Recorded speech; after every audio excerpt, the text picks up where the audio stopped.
Hola, buenos dias. I dag skal I lære om bøjning af AR-verber i nutid. For eksempel et verbum, som slutter på AR, det er viajar. Husk j, det udtales altid som viajar, at rejse. Og det I så gør, når I skal bøje de her verber, det er, at I tager AR væk og sætter nogle nye endelser på. Og det er så alt efter, hvilken person, der udfører handling, så kommer der en anden endelse på. Hvis jeg sætter O på, så er det første person, så er det jeg. Habla betyder at tale, og jeg taler, det er hablo. Og som I kan se her, er jeg rigtig god til at snakke i telefon. Hablar por teléfono, at snakke i telefon. Hvad så med de andre personer? Dem kan I se her. Jeg, det var første person. Hvis vi så har viajar som eksempel, så ser den sådan her ud. Jeg tager AR væk, sætter O på, fordi det er første person. Viajo. Anden person, det er viajas. Og tredje person, viaja. Og første person flertal, det er viajamos. Anden person flertal, viajais. Og tredje person flertal, viajan.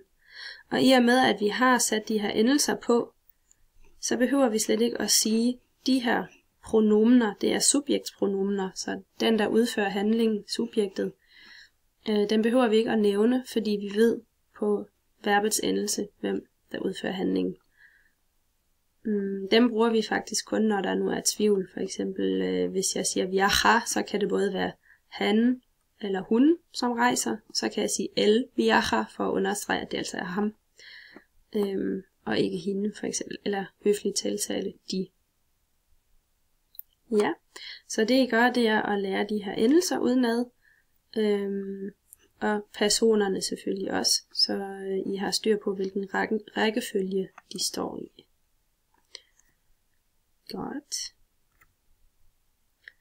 Og her har vi så både hablar, der sker det samme. I tager AR væk og sætter de her endelser på.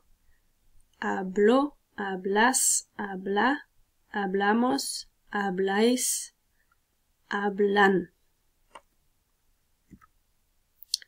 Og ved preparar, som betyder at forberede, så bliver det til preparo, preparas, prepara, preparamos, preparais, preparan.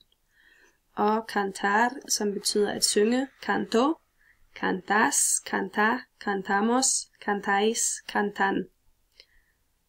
Prøv at pause videoen og tale efter mig, så du bliver bedre til at udtale ordene og endelserne. Og så pause videoen og prøv at bøje caminar, som betyder at gå, og practicar, som betyder at øve.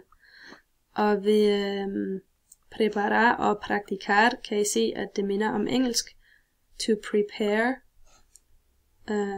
og to practice. Så husk det lille trick, at mange af ordene også minder om engelsk. Godt, det var det for i dag. Adios amigos.